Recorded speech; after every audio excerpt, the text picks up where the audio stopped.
Warahmatullahi wabarakatuh. Selamat malam Bapak Ibu semua. Selamat berjumpa dengan kami hari ini Sabtu 21 Oktober 2023. Hari ini alhamdulillah kita bisa berkumpul di sini dalam keadaan sehat. Pertama-tama, marilah kita panjatkan puji syukur kehadirat Allah yang memberikan kita banyak nikmat sehingga kita bisa berkumpul walaupun lewat daring. Yang pertama yang saya hormati Bapak Ibu Guru, Kepala Sekolah Secandi Prambanan, serta Bapak Ibu Guru semuanya. Dan yang saya hormati Bapak Nurhuda SPD sebagai narasumber dalam webinar kali ini. Webinar kali ini akan dimulai pukul 20 sampai 21. Webinar kali ini mengangkat tema tentang budaya positif. Sebelum acara kita mulai, marilah kita baca basmalah bersama-sama. Bismillahirrahmanirrahim. Kepada Bapak Uda, kami persilahkan untuk menyampaikan materi. Ya, terima kasih Ibu Suharsi. Salam dan bahagia. Assalamualaikum warahmatullahi wabarakatuh. Waalaikumsalam warahmatullahi wabarakatuh. Salam damai sejahtera swastiastu, namo buddhaya, salam kebajikan rahayu untuk kita semua di ruang virtual kali ini. Selamat malam Bapak Ibu semua guru hebat semuanya. Sebelumnya saya ucapkan terima kasih kepada Ibu Moderator Ibu Suharsi yang telah membuka acara webinar pada malam hari ini, dan semua peserta Bapak Ibu guru hebat yang sudah hadir dalam acara webinar kali ini. Terima kasih atas kehadirannya semuanya. Senang sekali saya bisa bertemu dengan Bapak dan Ibu guru hebat semuanya di gugus Candi Prambanan meskipun secara virtual pada malam hari ini. Terima kasih kepada Bapak Sugiman, Sarjana Pendidikan selaku Kepala Sekolah SD Negeri Gentan 3 dan juga Ibu Devi Meganing Tias selaku Ketua Gugus Candi Prambanan yang telah memfasilitasi saya untuk melaksanakan acara webinar pada malam hari ini. Nah, webinar kali ini saya akan menyampaikan budaya positif. Di sini saya selaku calon guru penggerak Angkatan 9 Kabupaten Sukoharjo ada tugas di modul 1.4 yaitu budaya positif yang harus mengimbaskan atau mengimplementasikan dari hasil belajar saya tentang budaya positif tersebut. Nah, bagaimana cara kita membangun budaya positif baik di lingkungan kelas maupun sekolah? Baik Bapak Ibu, sebelum webinar kita mulai, marilah kita rileks sejenak, refresh sejenak, pejamkan mata sejenak, tarik nafas dalam-dalam, rileks, tenang, pilihlah posisi yang terbaik, yang paling nyaman. Pilih posisi Anda yang paling nyaman, rileks. Tarik nafas. Buang, hembuskan.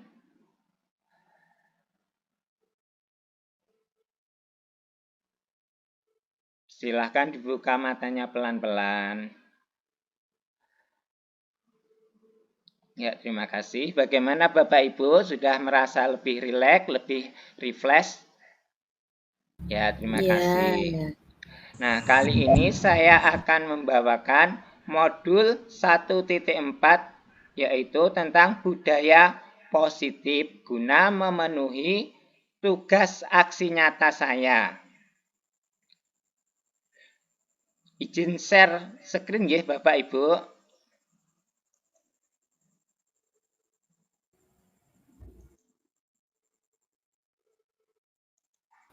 Ya, Pak.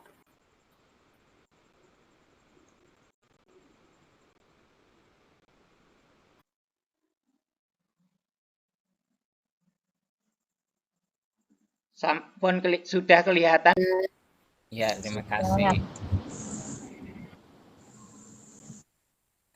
Ya, perkenalkan nama saya Nur Huda dari SD Negeri Gentan 3, CGP Angkatan 9, Kabupaten Sukoharjo. Nah, kali ini pada webinar pada malam hari ini, saya akan mendiseminasikan atau mengimbaskan modul 1.4 tentang budaya positif yang sudah saya pelajari selama mengikuti pendidikan guru penggerak Angkatan 9. Baik Bapak Ibu, sebelum webinar kita lanjutkan, di sini ada sedikit pertanyaan pematik tentang budaya positif, yaitu setuju atau tidak setuju. Yang pertama, hukuman dapat mendisiplinkan anak. Setuju tidak Bapak Ibu? Iya. Ya. Yang kedua, pemberian hukuman dengan hal positif seperti membaca atau membersihkan halaman sekolah dapat meningkatkan disiplin anak. Setuju? Ya, setuju. Yang ketiga, Memberi penghargaan dapat meningkatkan motivasi belajar anak. Iya, setuju. Ya, terima kasih Bapak Ibu. Selanjutnya, materi budaya positif kali ini akan memaparkan tentang yang pertama yaitu disiplin positif dan nilai-nilai kebajikan universal. Yang kedua, teori motivasi, hukuman, dan penghargaan, dan restitusi. Yang ketiga, tentang keyakinan kelas. Yang keempat, kebutuhan dasar manusia dan dunia berkualitas. Yang kelima yaitu restitusi tentang 5 posisi kontrol guru. Yang keenam, restitusi tentang segitiga restitusi.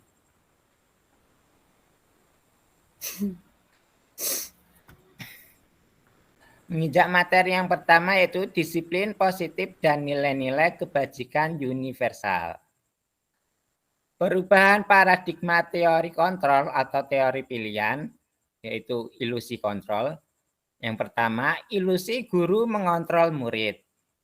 Ilusi bahwa kritik dan membuat orang merasa bersalah dapat menguatkan karakter. Yang keempat, ilusi bahwa semua penguatan positif efektif dan bermanfaat. Ilusi bahwa orang dewasa memiliki hak untuk memaksa. Penjelasannya yaitu ilusi guru mengontrol murid. Pada dasarnya, kita tidak dapat memaksa murid untuk berbuat sesuatu jikalau murid tersebut memilih untuk tidak melakukannya. Walaupun tampaknya guru sedang mengontrol perilaku murid, hal demikian terjadi karena murid sedang mengizinkan dirinya dikontrol. Saat itu, bentuk kontrol guru menjadi kebutuhan dasar yang dipilih murid tersebut. Teori kontrol menyatakan bahwa semua perilaku memiliki tujuan, bahkan terhadap perilaku yang tidak disukai. Jadi di situ guru mengontrol murid. Selanjutnya, ilusi bahwa kritik dan membuat orang merasa bersalah dapat menguatkan karakter. Penguatan positif atau bujukan adalah bentuk-bentuk kontrol segala usaha untuk mempengaruhi murid agar mengulangi suatu perilaku tertentu. Adalah suatu usaha untuk mengontrol murid tersebut. Dalam jangka waktu tertentu, kemungkinan murid tersebut akan menyadarinya dan mencoba untuk menolak bujukan kita, atau bisa jadi murid tersebut menjadi tergantung pada pendapat sang guru untuk berusaha. Jadi di sini si murid hanya tergantung kepada si guru. Selanjutnya yaitu ilusi bahwa semua penguatan positif efektif dan bermanfaat. Menggunakan kritik dan rasa bersalah untuk mengontrol murid menuju pada identitas gagal. Mereka belajar untuk merasa buruk tentang diri mereka. Mereka mengembangkan dialog diri yang negatif. Kadangkala sulit bagi guru untuk mengidentifikasi bahwa mereka sedang melakukan perilaku ini karena seringkali guru cukup menggunakan suara halus untuk menyampaikan pesan yang negatif.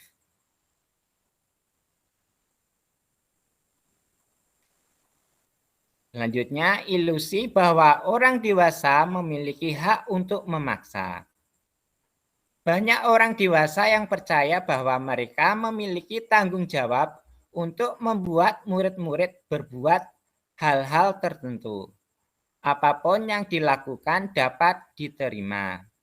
Selama ada sebuah kemajuan berdasarkan sebuah pengukuran kinerja.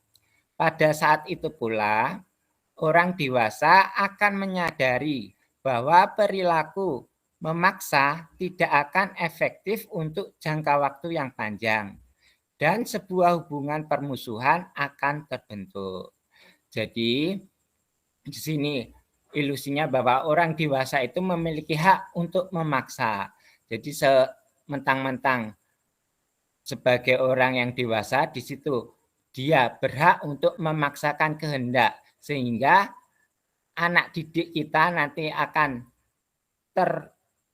merasa terpaksa untuk melakukan apa yang menjadi kehendak kita, sehingga si murid tadi akan memberikan rasa keterpaksaan karena adanya paksaan bahwa orang dewasa itu mutlak untuk memerintah si anak. Begitu Bapak Ibu.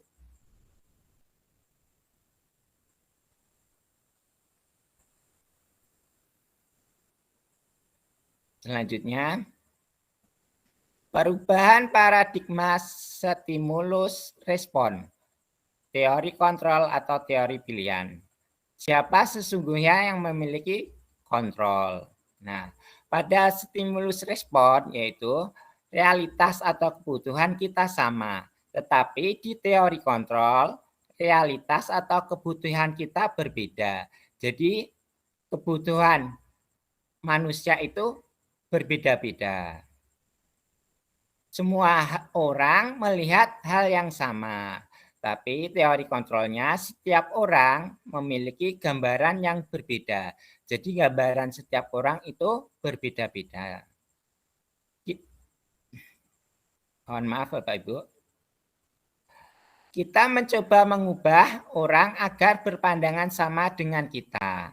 Nah, di teori kontrol, kita berusaha memahami pandangan orang lain tentang dunia.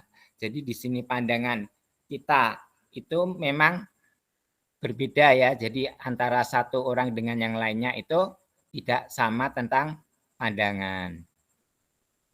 Yang keempat yaitu perilaku buruk dilihat sebagai suatu kesalahan. Nah, padahal di teori kontrol itu semua perilaku pasti memiliki tujuan. Selanjutnya, stimulus respon. Orang lain bisa mengontrol saya, padahal teori kontrolnya hanya Anda yang bisa mengontrol diri sendiri. Jadi diri kita sendirilah yang bisa mengontrol kita, mengontrol emosi kita. Saya bisa mengontrol orang lain, padahal kenyataannya Anda tidak bisa mengontrol orang lain. Pemaksaan ada pada saat bujukan yang gagal. Nah, di teori kontrol yaitu kolaborasi dan konsensus menciptakan pilihan-pilihan yang baru. Selanjutnya yaitu model berpikir menang atau kalah. Padahal kita mempunyai model berpikir menang.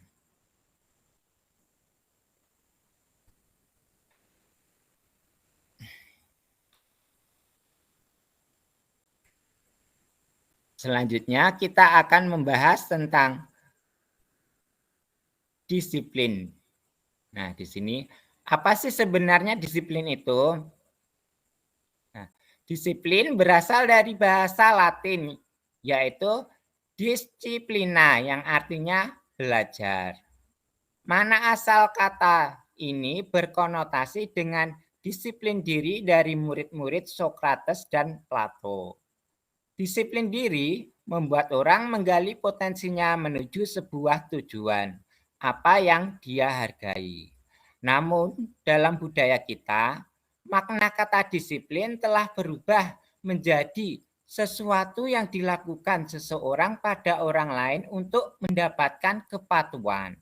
Nah, jadi di situ disiplin dalam budaya kita sudah menjadi sesuatu yang harus mempunyai tujuan untuk kepatuhan. Kecenderungan umum adalah menghubungkan kata disiplin dengan ketidaknyamanan, bukan dengan apa yang kita hargai atau pencapaian suatu tujuan yang mulia.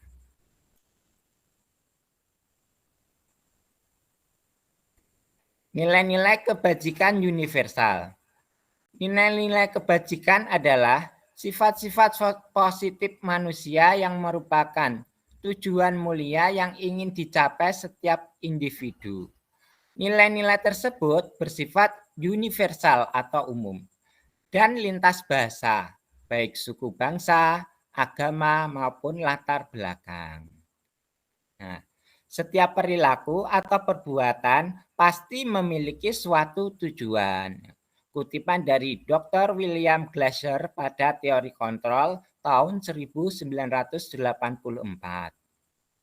Dengan mengaitkan nilai-nilai kebajikan yang diyakini seseorang, maka motivasi intrinsiknya akan terbangun, sehingga menggerakkan motivasi dari dalam untuk dapat mencapai tujuan mulia yang diinginkan.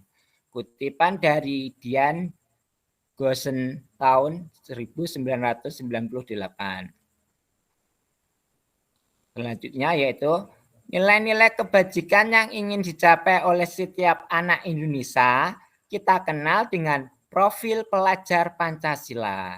Ya, jadi profil pelajar Pancasila yang kita ketahui yaitu yang pertama yaitu beriman, bertakwa kepada Tuhan Yang Maha Esa dan berakhlak mulia. Selanjutnya mandiri, bernalar kritis, berkebinekaan global, bergotong royong, dan kreatif. Jadi di situ Bapak Ibu nilai-nilai profil Pancasila yang sesuai dengan tujuan visi misi di sekolah itu biasanya seperti itu tadi. Tentang profil pelajar Pancasila yang mengandung nilai bahwa anak didik harus beriman, takwa kepada Tuhan Yang Maha Esa, berakhlak mulia, religius, mandiri, jadi dia bisa mandiri, tidak tergantung, juga bernalar kritis, bisa berpikir, mencari pengetahuan dengan pikiran yang lebih kritis lagi, dan juga dapat dan berkebinekaan global. Jadi anak-anak itu beragam ya, ada suku, agama, ras, begitu. Dan juga bergotong royong. Jadi anak-anak bergotong royong, saling kerjasama. Dan juga anak-anak kreatif. Jadi anak-anak bisa kreatif, bisa memberikan apa yang sesuai dengan bakat dan minat yang dimilikinya. Standar pendidikan nasional. Dalam rangka menciptakan lingkungan yang positif, maka setiap warga sekolah dan pemangku kepentingan perlu saling mendukung, menghayati dan menerapkan nilai-nilai kebajikan yang telah disepakati bersama. Untuk dapat menerapkan tujuan mulia tersebut, maka seorang pemimpin pembelajaran perlu berjiwa kepemimpinan sehingga dapat mengembangkan sekolah dengan baik agar terwujud suatu budaya sekolah yang positif sesuai dengan standar kompetensi pengelolaan yang telah ditetapkan. Tujuan mulia dari penerapan disiplin positif adalah agar terbentuk murid-murid yang berkarakter, berdisiplin, santun, jujur, peduli, bertanggung jawab, dan merupakan pembelajar sepanjang hayat sesuai dengan standar kompetensi lulusan yang diharapkan. Ya, seperti itu tadi Bapak Ibu. Selanjutnya, yaitu tentang teori motivasi, hukuman, dan penghargaan, serta restitusi. Nah, pada kesempatan kali ini kita akan membahas tentang teori motivasi, hukuman, penghargaan, dan restitusi dalam penerapan budaya positif. Nah, teori motivasi perilaku manusia itu ada dua, yaitu motivasi eksternal yang berasal dari luar dan juga motivasi dari internal, dari diri sendiri. Nah, bisa dijelaskan di sini bahwa motivasi eksternal contohnya yaitu untuk menghindari ketidaknyamanan atau hukuman. Seperti apa yang akan terjadi apabila saya tidak melakukannya. Itu merupakan suatu motivasi eksternal yang datang dari luar dirinya sendiri. Jadi belum dari dalam dirinya sendiri. Lalu untuk mendapatkan imbalan dari orang lain atau institusi. Apa yang akan saya dapatkan apabila saya melakukannya? Jadi di sini motivasinya belum dari dalam dirinya sendiri, masih motivasi eksternal luar. Selanjutnya yaitu motivasi internalnya, yaitu untuk menghargai diri sendiri. Saya akan menjadi orang yang seperti apa apabila saya melakukannya. Jadi di sini sudah timbul dari dirinya sendiri untuk termotivasi. Nah, ini gambar siapa Bapak Ibu? Bapak Ki Hajar Dewantara. Nah, Bapak Ki Hajar Dewantara itu adalah Bapak pendidikan kita. Nah, di sini disebutkan bahwa merdeka.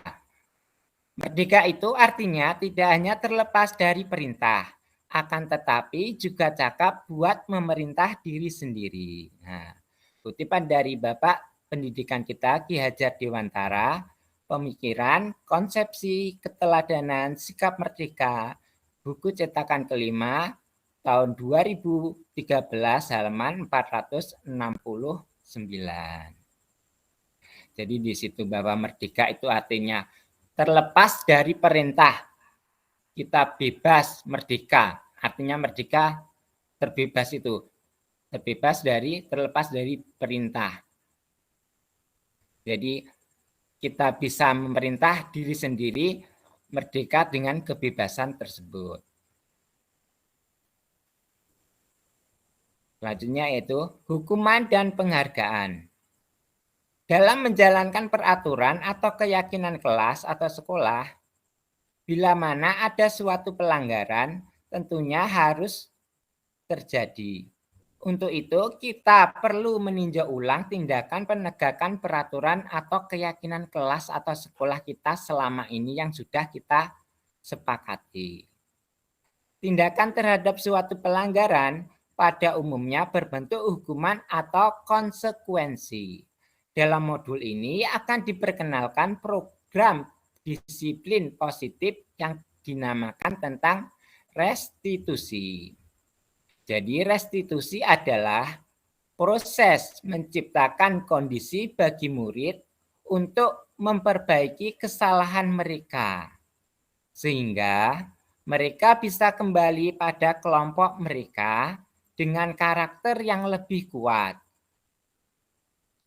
Itu kutipan dari Gosen tahun 2004. Restitusi juga merupakan proses kolaborasi yang mengajarkan murid untuk mencari solusi untuk memecahkan masalah mereka dan membantu murid berpikir tentang orang seperti apa yang mereka inginkan dan bagaimana mereka harus memperlakukan orang lain.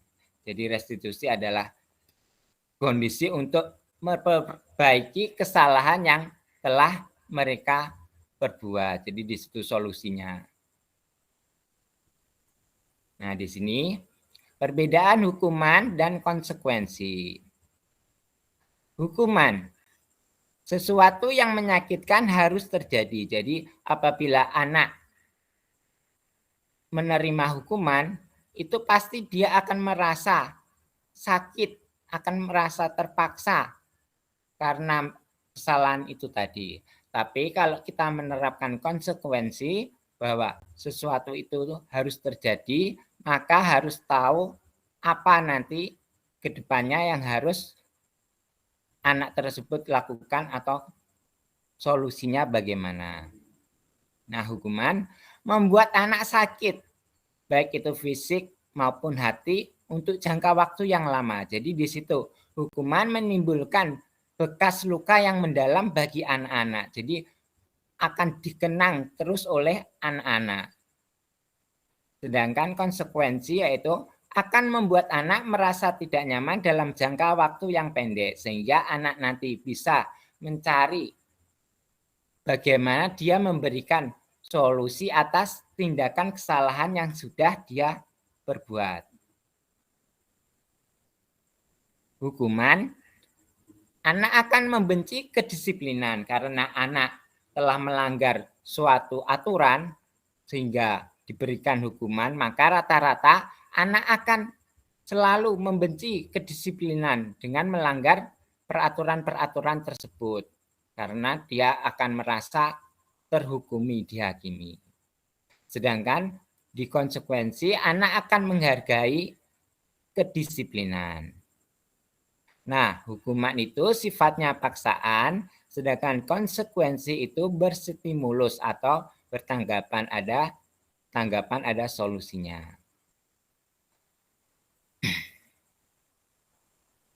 Dan juga hukuman itu konsep diri yang buruk, sedangkan konsekuensi adalah konsep diri yang baik.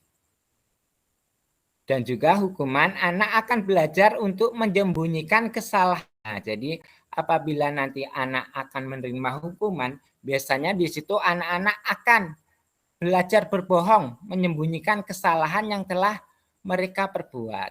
Tapi apabila kita konsekuensi, maka di situ anak akan belajar untuk mematuhi peraturan yang ada.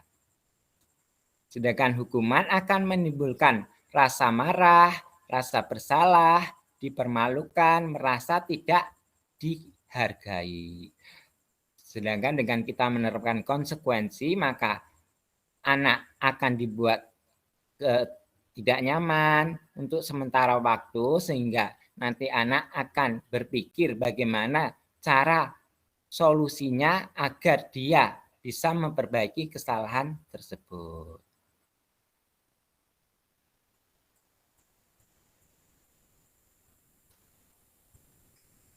Nah, sekarang yaitu menginjak materi berikutnya yaitu restitusi. Apa toh restitusi itu? Restitusi adalah proses menciptakan kondisi bagi murid untuk memperbaiki kesalahan mereka, sehingga mereka bisa kembali pada kelompok mereka dengan karakter yang lebih kuat. Restitusi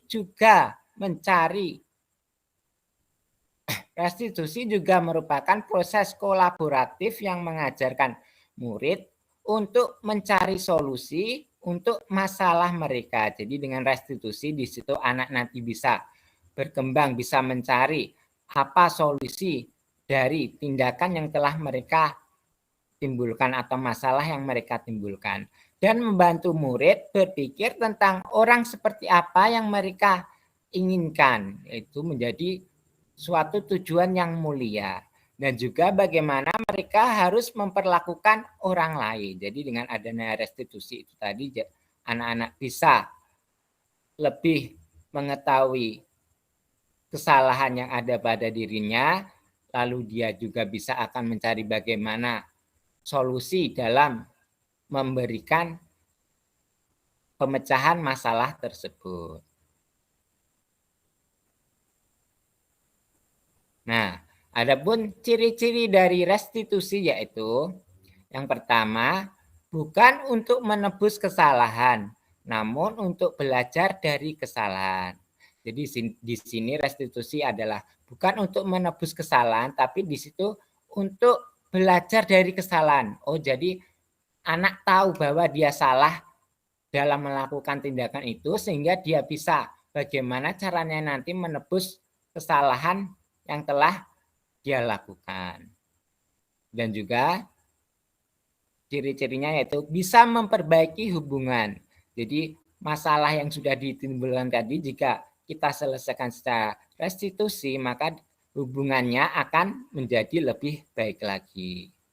Tawaran dan bukan paksaan. Jadi di situ di restitusi, anak akan dimintai tawaran solusi, bukan paksaan atau hukuman yang harus dia dapatkan.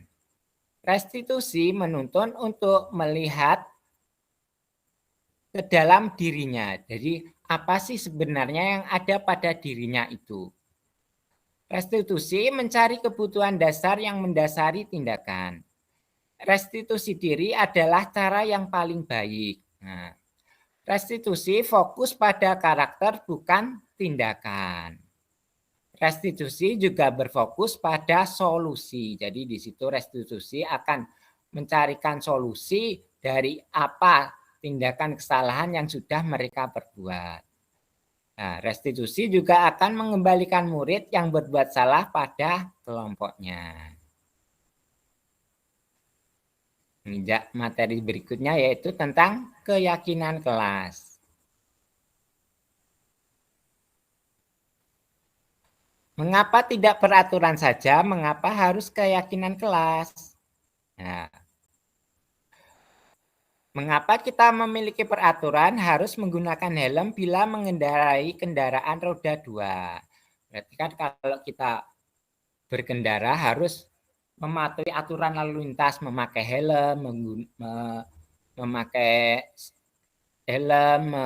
membawa perlengkapan surat-surat seperti SIM. Nah, itu juga wujud dari peraturan lalu lintas. Mengapa kita memiliki peraturan harus datang tepat waktu pada saat mengikuti pelatihan? Nah, di situ peraturan. Nah, di sini kita akan membahas tentang keyakinan kelas. Bahwa keyakinan kelas itu diciptakan untuk mendukung motivasi intrinsik, kembali ke nilai-nilai atau keyakinan-keyakinan lebih menggerakkan seseorang dibandingkan mengikuti serangkaian peraturan-peraturan. Nah, bagaimana cara kita membentuk keyakinan sekolah atau kelas dengan peserta didik atau murid kita? Yang pertama yaitu cara kita membentuk suatu keyakinan kelas, yaitu keyakinan kelas bersifat lebih abstrak daripada peraturan yang lebih rinci dan konkret. Keyakinan kelas berupa pernyataan-pernyataan yang universal, yang umum. Keyakinan kelas senantiasa dibuat dalam bentuk yang positif. Keyakinan kelas hendaknya tidak terlalu banyak, sehingga mudah diingat dan dipahami oleh semua warga kelas. Jadi situ keyakinan kelas itu intinya kalimatnya mudah dipahami oleh semua warga kelas. Keyakinan kelas sebaiknya sesuatu yang dapat diterapkan di lingkungan tersebut. Semua warga kelas hendaknya ikut berkontribusi dalam pembuatan keyakinan kelas lewat kegiatan curah pendapat. Jadi nanti saat kita melaksanakan membuat keyakinan kelas, semua warga kelas kita libatkan agar dapat berkontribusi dalam mencurahkan ide dan sarannya. Dan juga bersedia meninjau kembali keyakinan kelas dari waktu ke waktu. Jadi keyakinan kelas yang nanti sudah kita sepakati, itu nanti kita tinjau apakah keyakinan yang sudah kita sepakati tadi bisa kita laksanakan, kita terapkan ke depannya. Nah, bagaimana prosedur pembentukan keyakinan sekolah atau kelas, yaitu yang pertama yaitu mempersilakan warga sekolah atau murid-murid di kelas untuk bercurah pendapat tentang peraturan yang perlu disepakati. Jadi di situ nanti anak-anak disilahkan berpendapat tentang peraturan yang ada di sekolah itu mereka sepakati, dipersilakan. Apa yang akan menjadi keyakinan mereka. Lalu anak-anak mencatatkan keyakinan atau usul dan ide dan saran di papan tulis atau juga di sticky note, di mana semua warga kelas bisa untuk melihatnya. Lalu susunlah keyakinan kelas sesuai prosedur pembentukan keyakinan sekolah atau kelas. Jadi di situ nanti kita ganti kalimat-kalimat dalam bentuk dari bentuk yang negatif menjadi bentuk yang positif. Seperti mungkin kalimat negatif, jangan berlari di kelas. kita ubah menjadi kalimat yang positif. Misalnya seperti berjalanlah di kelas atau di koridor. Jadi kita ubah dari kalimat yang negatif tadi, kita ubah menjadi kalimat yang positif maknanya. Selanjutnya, tinjau kembali daftar curah pendapat yang sudah dicatat.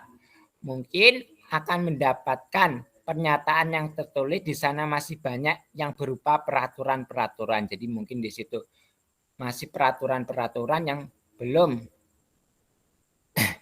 dapat dibuat untuk keyakinan kelas. Selanjutnya, ajaklah warga sekolah atau murid-murid tadi untuk menemukan nilai kebajikan atau keyakinan yang diyakini. Misal seperti nilai kebajikan saling menghormati, nilai kebajikan hormat, keyakinan inilah yang dimasukkan dalam daftar untuk kesepakatan kelas yang kita sepakatin tadi. Terus tinjau ulang keyakinan sekolah atau kelas secara bersama-sama. Apakah sudah sesuai dengan yang sudah kita sepakati untuk keyakinan kelas kita tadi. Nah, setelah keyakinan kelas tadi kita tinjau ulang, kita setujui di situ, nanti semua warga kelas menandatangani bahwa keyakinan kelas yang sudah kita sepakatin, kita dapatkan itu tadi, kita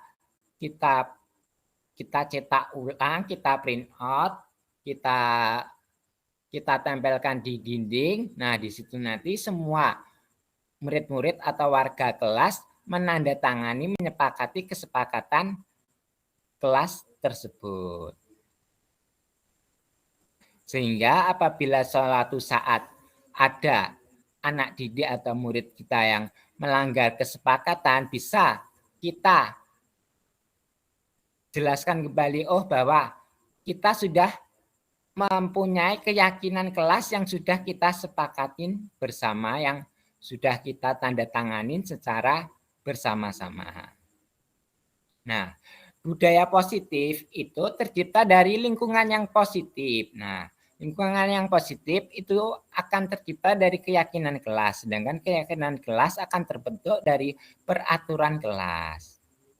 Nah, coba Bapak Ibu lihat di sini. Ada peraturan.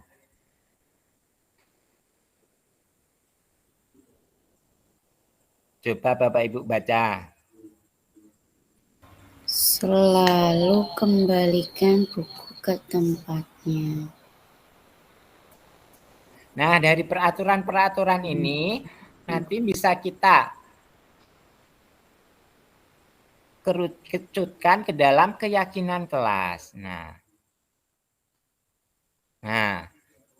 dari peraturan kelas ini akan terdapat nilai kebajikan atau kita sepakatin dalam keyakinan kelas. Misal seperti dalam peraturan, selalu kembalikan buku ke tempatnya. Nah, nilai kebajikannya yaitu berupa tanggung jawab. Jadi di situ anak-anak nanti mempunyai rasa tanggung jawab bahwa mereka harus mengembalikan buku ke tempatnya, kerak bukunya setelah mereka gunakan. Lalu dilarang mengganggu orang lain. Di sini nilai kebajikannya adalah menghormati orang lain. Lalu hadir di sekolah 15 menit sebelum pembelajaran dimulai. Di sini nilai kebajikannya yaitu menghormati orang lain atau juga komitmen. Dan juga dilarang melakukan kekerasan. Nah, nilai kebajikannya yaitu keselamatan atau menghormati orang lain. Dilarang menggunakan narkoba. Nah, nilai kebajikan yang didapat yaitu tentang kesehatan atau juga tentang kehidupan ya. Bergantian atau menunggu giliran. Nah, nilai kebajikannya yaitu menghormati orang lain atau bersabar. Menggunakan masker. Nah, menggunakan masker saat pandemi tahun-tahun lalu ya, itu nilai kebajikan yang didapat yaitu tentang keselamatan diri sendiri dan juga tentang kesehatan. Jangan berlari di kelas atau koridor, itu juga nilai kebajikan yang terdapat yaitu keselamatan dan juga keamanan. Karena apabila nanti anak-anak berlari atau berbuat gaduh, mungkin ada yang jatuh, nah di situ mereka akan sakit, merasakan sakit. Jadi akan keamanan dirinya merasa terganggu. Baik Bapak Ibu, selanjutnya yaitu kita menginjak materi selanjutnya yaitu tentang kebutuhan dasar manusia dan dunia yang berkualitas. Nah, kebutuhan dasar manusia itu yang kita miliki itu ada 5, yaitu bertahan hidup atau survival. Bisa seperti makan, seperti bertahan hidup, sandang, pangan, itu juga masuk dalam bertahan hidup. Lalu juga ada kebutuhan dasar penguasaan dan juga kasih sayang dan rasa diterima, kesenangan dan kebebasan. Nah, 5 kebutuhan dasar manusia yaitu kebutuhan bertahan hidup, kasih sayang, dan rasa yang diterima. Jadi di situ kita membutuhkan suatu rasa kasih sayang, membutuhkan membutuhkan kasih sayang dan rasa diterima, penguasaan atau ingin kebutuhan pengakuan atas kemampuan. Jadi dia ingin menampilkan bahwa ingin diakui atas kemampuan yang mereka miliki. Dan juga kebutuhan kebebasan. Kebebasan untuk memilih, untuk berpendapat. Dan juga kebutuhan kesenangan. Kebutuhan untuk merasa senang.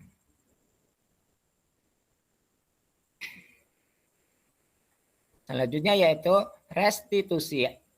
Tentang 5 posisi kontrol kita sebagai seorang guru di dalam menangani anak-anak di sekolah. Nah, 5 posisi kontrol.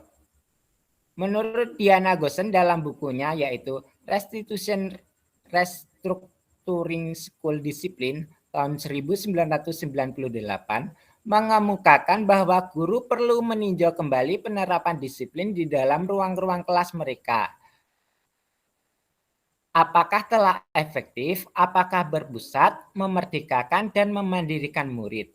Bagaimana dan mengapa? Melalui serangkaian riset dan berdasarkan pada teori kontrol, Dr. William Glasser Gosen berkesimpulan ada 5 posisi kontrol yang diterapkan sebagai guru ya. Orang tua ataupun atasan dalam melakukan kontrol. Nah, kelima posisi kontrol tersebut adalah penghukum, pembuat rasa bersalah, teman, pemantau, dan manajer.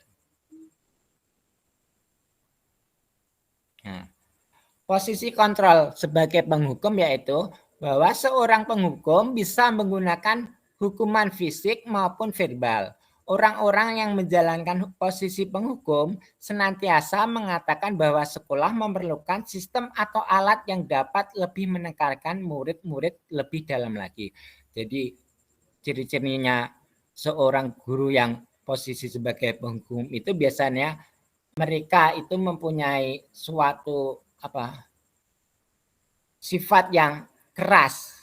Nah, guru sebagai pembuat merasa bersalah. Pada posisi ini biasanya guru akan bersuara lebih lembut. Pembuat rasa bersalah akan menggunakan keheningan yang membuat orang lain merasa tidak nyaman, bersalah, dan juga rendah diri. Nah, posisi kontrol yang ketiga yaitu sebagai teman. Jadi di sini guru dapat memposisikan sebagai teman, tidak menyakiti murid, namun akan tetap berupaya mengontrol murid melalui persuasi. Posisi teman pada guru bisa negatif maupun positif.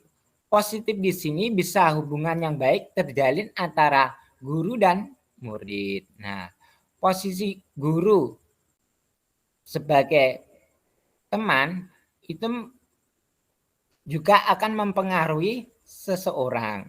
Jadi di situ kadang kalau kita kita Bapak Ibu guru mengambil posisi kontrol sebagai teman kepada murid, maka anak itu juga mungkin akan merasa nyaman, tapi juga itu tadi ya, anak akan merasa kadang seperti menganggap Bapak Ibu guru lebih kepada teman-temannya.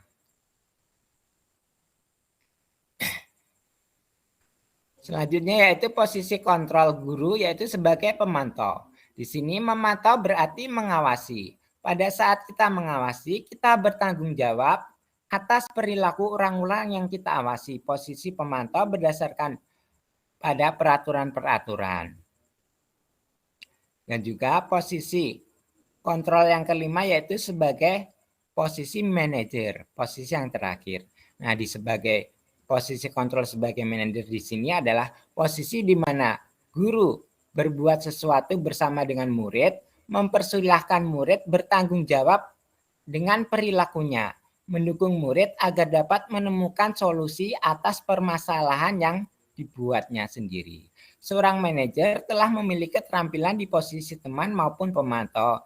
Dan dengan demikian bisa jadi di waktu-waktu tertentu kembali kepada kedua posisi tersebut bila diperlukan. Namun bila kita menginginkan murid-murid kita menjadi manusia yang merdeka, mandiri, bertanggung jawab, maka kita perlu mengacu kepada restitusi yang dapat menjadikan murid kita seorang manajer bagi dirinya sendiri.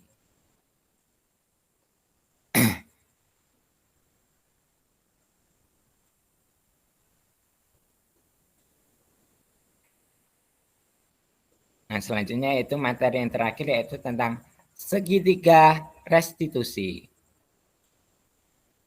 Dalam segitiga restitusi, kita akan melakukan 3 langkah, yaitu yang pertama yaitu menstabilkan identitas. Yang kedua, validasi kebutuhan. Yang ketiga, menanyakan kebutuhan. Jadi segitiga restitusi ini harus terhubung satu sama lainnya. Menstabilkan identitas. Bagian dasar dari segitiga bertujuan untuk mengubah identitas anak dari orang yang gagal karena melakukan kesalahan menjadi orang yang sukses. Jadi di situ kita stabilkan dulu dengan cara mungkin seperti dengan kalimat-kalimat yang menenangkan, yang menyetabilkan. Bahwa seperti contohnya seperti ini, berbuat salah itu tidak apa-apa. Bahwa manusia itu pasti pernah berbuat salah. Nah, jadi di situ anak kita stabilkan dulu identitasnya supaya anak merasa tenang, merasa rileks, merasa santai.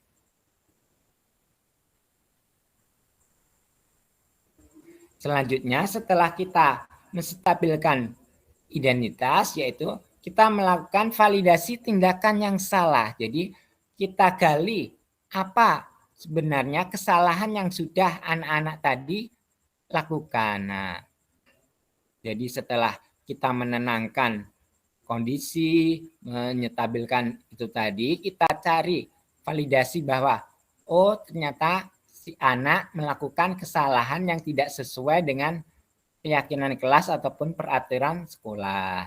Nah, dari situ nanti kita akan menemukan bagaimana si anak menemukan solusi atau bisa kita tanyakan tentang menanyakan keyakinan dari di situ. Jadi segitiga restitusi itu tadi saling berkaitan ya Bapak Ibu.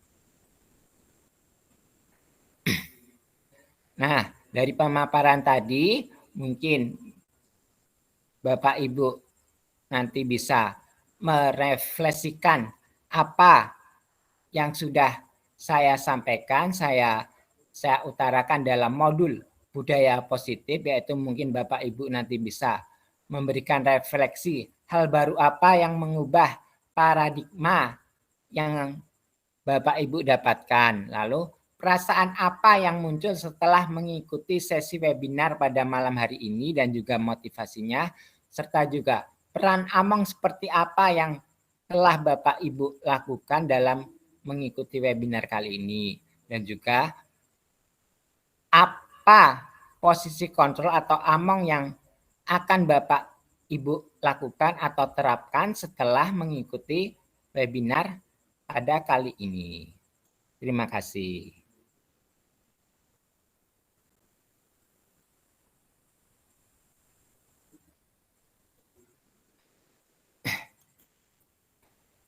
Begitu Bapak Ibu, mungkin waktu dan tepat saya kembalikan lagi kepada Ibu Suharsi sebagai moderator.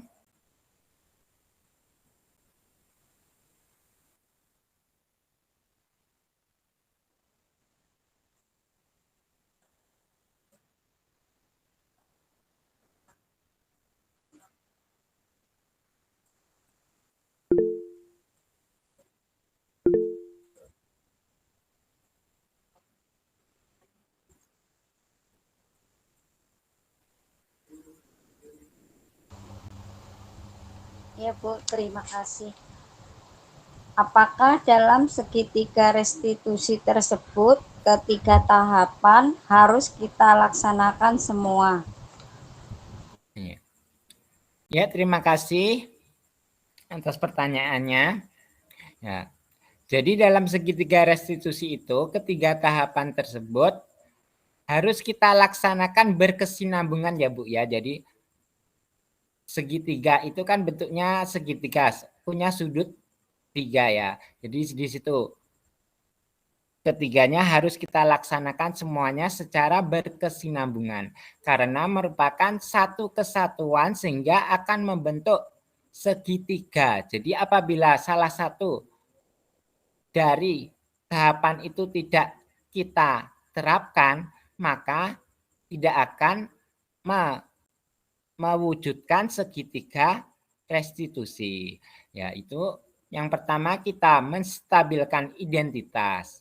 Selanjutnya yaitu validasi tindakan yang salah dan juga menanyakan keyakinan. Jadi ketiga tahapan itu harus kita terapkan agar terhubung sehingga menjadi segitiga restitusi dalam memecahkan masalah yang anak-anak itu tadi timbulkan itu tadi. Jadi apabila anak melakukan suatu tindakan yang salah itu nanti bisa kita benahi dengan cara segitiga restitusi itu tadi. Jadi harus kita terapkan semuanya ya Bu ya. Begitu Ibu. Ya, terima kasih Pak atas penjelasannya. Ya.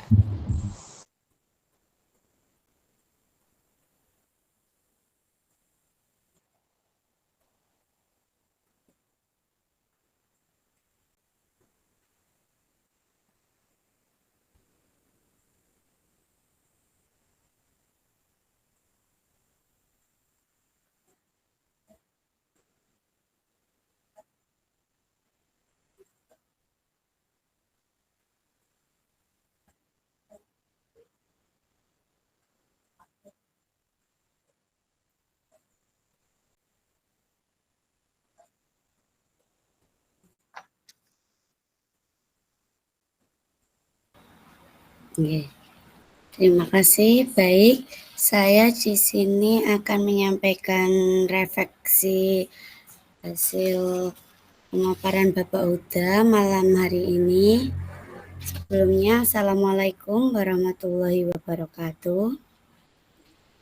Waalaikumsalam warahmatullahi wabarakatuh. Hal baru yang mengubah paradigma saya yaitu budaya positif dan kontrol. Perasaan saya sangat senang karena mendapat ilmu baru di webinar kali ini. Peran Among saya sebagai teman, karena saya mengira dekat dengan teman, saya lebih mudah mengarahkan ke arah yang lebih baik dengan mengikuti webinar ini. Selanjutnya, saya akan mencoba menerapkan posisi sebagai manajer dalam menangani kasus siswa di sekolah saya. Demikian refleksi dari saya. Terima kasih. Wassalamualaikum warahmatullahi wabarakatuh.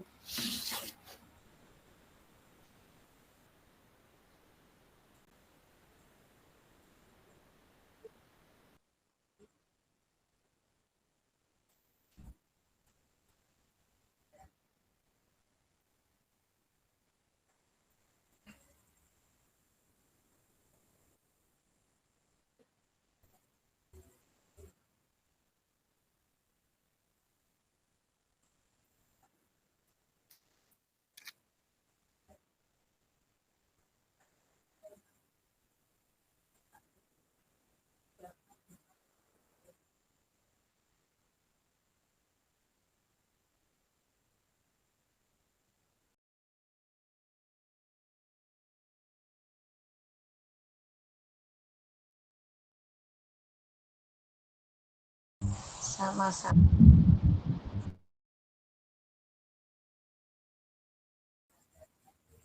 Waalaikumsalam warahmatullahi wabarakatuh.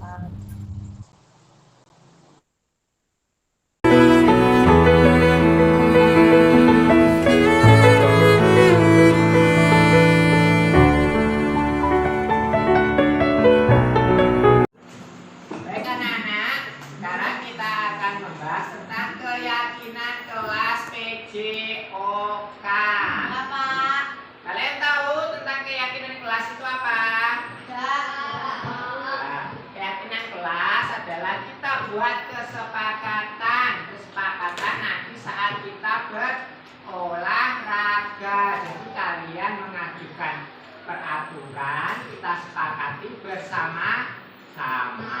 Nanti kita diskusikan bersama-sama. Jadi di sini Pak Guru sudah ada 2 kertas sticky note warna merah sama warna kuning. Kalian mau pilih yang warna apa? Kuning. Kuning. Yang cowok kuning, yang cewek pink gitu aja ya. Ya. Baik. Nanti kalian silahkan mengisi apa yang kalian kehendaki sesuai dengan keyakinan kelas yang kalian inginkan. Silahkan ditulis masing-masing satu boleh, nggak usah dikasih nama.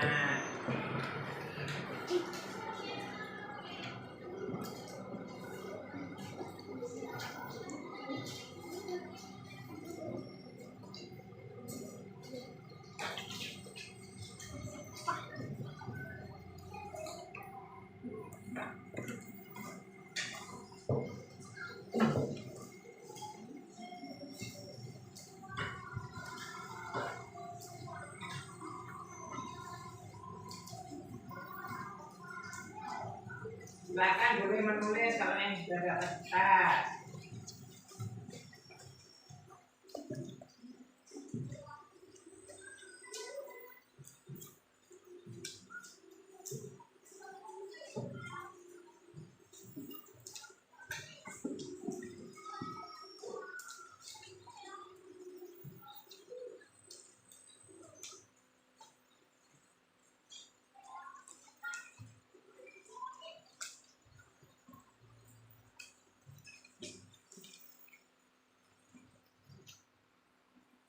Sudah dapat semuanya?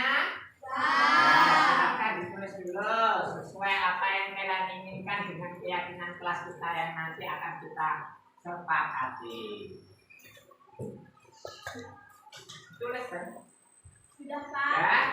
Ya. Kalau sudah, kita urutkan dari absen 1 dulu. Silakan Mbak Adel.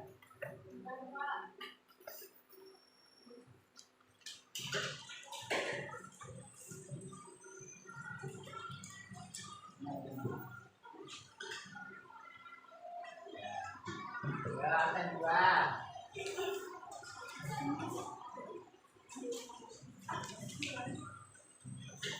Dan 3.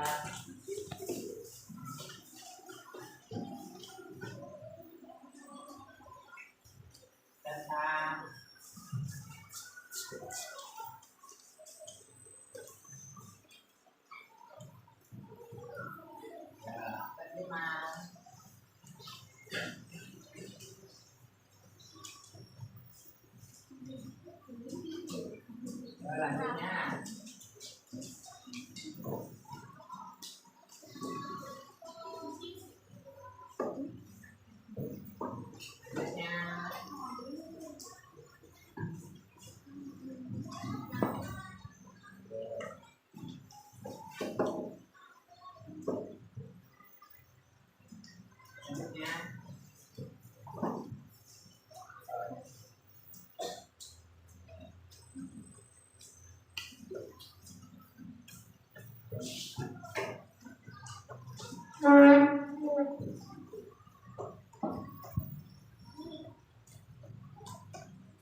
Ya, terima kasih sudah nambah semua ya.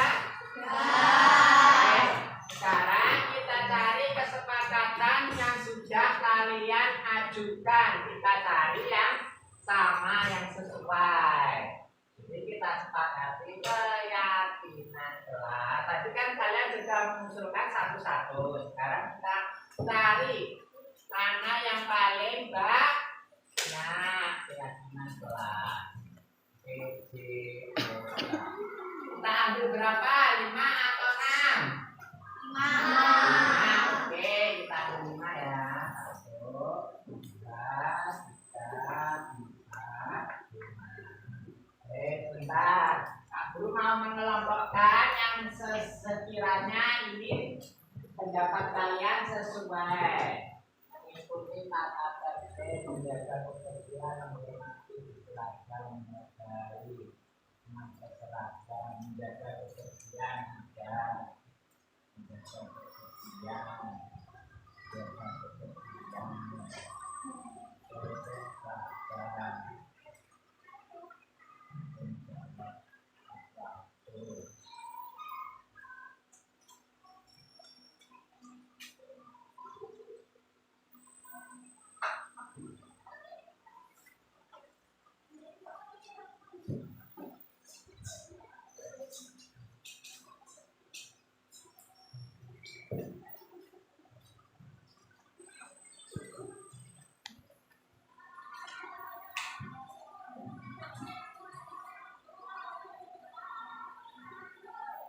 ya. Pertama yang sebanyak yaitu menjaga kebersihan. Kita sepakati menjaga kebersihan. Nah, jadi kalau habis makan, habis jajan, sampahnya dibuang mana? Oke, terus selanjutnya yang banyak berseragam, olahraga.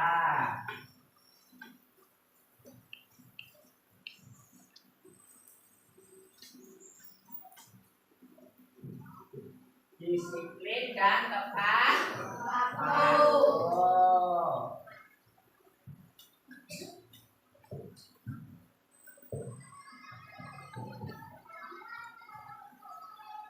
Selanjutnya tanggung jawab.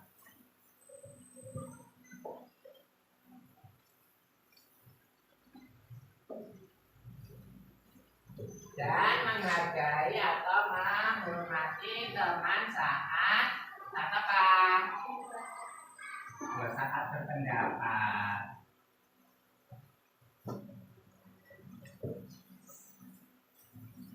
Nah, kita sudah mendapatkan 5 keyakinan kelas yang sudah kita sepakati bersama yang enak ya. Jadi yang pertama, menjaga kebersihan. Itu saat kita pelajaran PJK nanti, saat kalian jajan atau minum, itu sampahnya dibuang mana? Tempat sampah. Dengan konsisten menjaga kebersihan. Terus berseragam olahraga dan bersepatu. Jadi juga harus memakai sepatu ya. Pakat? Oke. Ya. Terus yang ketiga, disiplin dan tepat waktu. Jadi kalau udah bel berbunyi, kalian juga harus segera tepat waktu. Yang keempat, tanggung jawab. Tanggung jawab itu bisa kalau kalian memakai peralatan olahraga sudah dipakai, dikembalikan kemana? Ke tempatnya semula.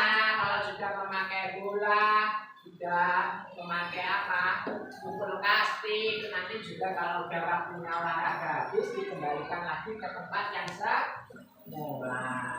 Lalu menghargai pendapat teman. Jadi kalau ada teman kalian yang berpendapat juga dihargai, jangan membuli. Nah, jadi kalian tidak boleh membuli teman nih ya, paham? Paham tidak? Jadi kalau bisa ada teman yang belum bisa praktek terus dibully diolah-olah itu tidak boleh, harus dihargai. Nah, baik, karena kita sudah membuat keyakinan kelas, nanti Pak Guru akan bikinkan posternya atau saya bikinkan poster yang nanti kita tempel di kelas. Terus jadi kalau kalian nanti sewaktu-waktu melanggar atau apa, Pak Guru coba tanyakan tentang kesepakatan kelas yang kita sudah sepakati ini tadi. Itu anak-anak bisa dimengerti saat pelajaran olahraga? Terima kasih. Baiklah, sekarang kita berolahraga dulu keluar ya. Silakan. Terima kasih ya waktunya ya.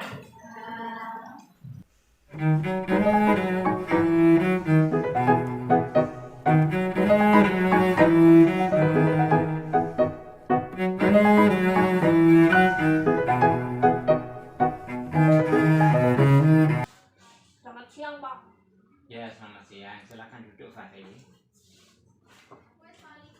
Fahri, kamu tahu alasan kamu dipanggil Pak Uga kemari? Mungkin berkaitan dengan tugas PJOK kemarin, Pak.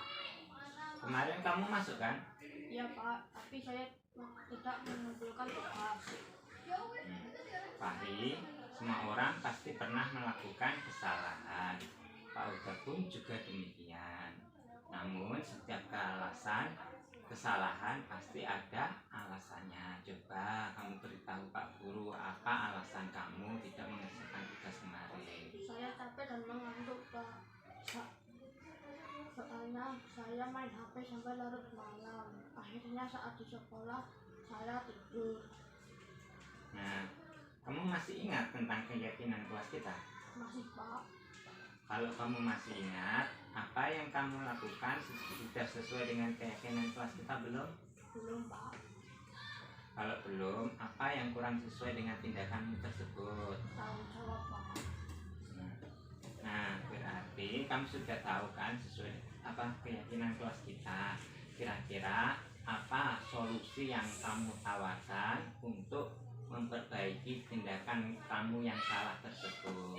Iya, Pak. Pertama saya akan minta maaf karena tidak mengumpulkan tugas. Kedua, saya tidak akan tidur larut malam.